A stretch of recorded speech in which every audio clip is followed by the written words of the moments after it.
నారాయణ గారు, వేమిరెడ్డి ప్రభాకర్ రెడ్డి గారు, చంద్రబాబు నాయుడు గారు, మిమ్మల్ని ఒక ప్రశ్నిస్తున్నా. మీరు బీజేపీ మతతత్వ పార్టీ అయినటువంటి బీజేపీతో జతగట్టారు. మేము ఏ రోజు ఏ పార్టీతో కూడా పొత్తు పెట్టుకోలే, పొత్తు పెట్టుకోము కూడానని మేము గతంలో చెప్పాం, ఇప్పుడు చెప్తున్నాం, భవిష్యత్తులో కూడా ఏ పార్టీతో పొత్తు పెట్టుకోము. రాష్ట్ర ప్రభుత్వ ప్రయోజనాల కోసం కేంద్ర ప్రభుత్వాన్ని బలపరిచామే కానీ మేము మైనారిటీస్ యొక్క మనోభావాలను దెబ్బతీసేటటువంటి ఏ దేంట్లో కూడా మేము సపోర్ట్ చేయలేదు, భవిష్యత్తులో కూడా చేయం. చంద్రబాబు నాయుడు, మీరు ఒక్క ప్రశ్నకి జవాబు చెప్పండి.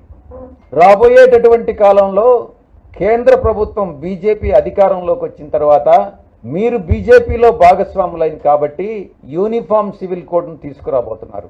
మీరు బీజేపీ భాగస్వామిగా ముస్లిం సోదరుల మనోభావాల్ని, క్రిస్టియన్ సోదరుల మనోభావాలని దెబ్బతీసేటటువంటి యూనిఫామ్ సివిల్ కోడ్ను సపోర్ట్ చేస్తారా లేదా అన్నటువంటిది ఇప్పుడే చెప్పండి. ఎన్నికలకు ముందే మీ చిత్తశుద్ధి అన్నటువంటిది ఇప్పుడే తేలుతుంది. మీరు జవాబు చెప్పలేనట్లయితే మీ దగ్గర జవాబు ఉండి కూడా ఎందుకనంటే బీజేపీకి మీరు సపోర్ట్ చేస్తారు, ముస్లిం మనోభావాలకు వ్యతిరేకంగా, క్రిస్టియన్ సోదరుల మనోభావాలకు వ్యతిరేకంగా మీరు ఓటేస్తారు.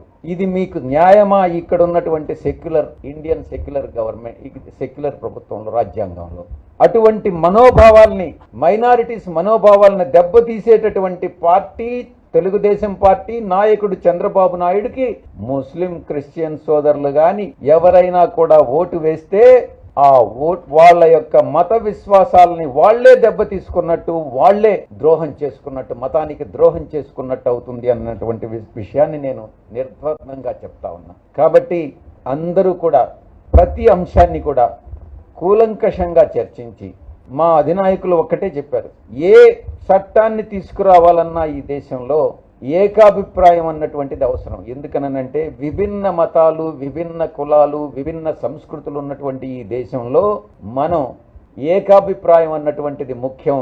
కాబట్టి ఏ చట్టంలోనైనా ఏకాభిప్రాయాన్ని తీసుకురండి అన్నటువంటి విషయం మా అధ్యక్షుల వారు చాలా స్పష్టంగా చెప్పడం జరిగింది. చంద్రబాబు నాయుడు రాబోయేటటువంటి 24 గంటల్లో దీనికి జవాబు చెప్పనట్లయితే ముస్లిం క్రిస్టియన్ సోదరుల మనోభావాలకు వ్యతిరేకంగా, వాళ్ళ ప్రయోజనాలకు వ్యతిరేకంగా పనిచేస్తున్నాడని అర్థం చేసుకోవాల్సి వస్తుందని ఈ సందర్భంగా స్పష్టంగా తెలియజేస్తూ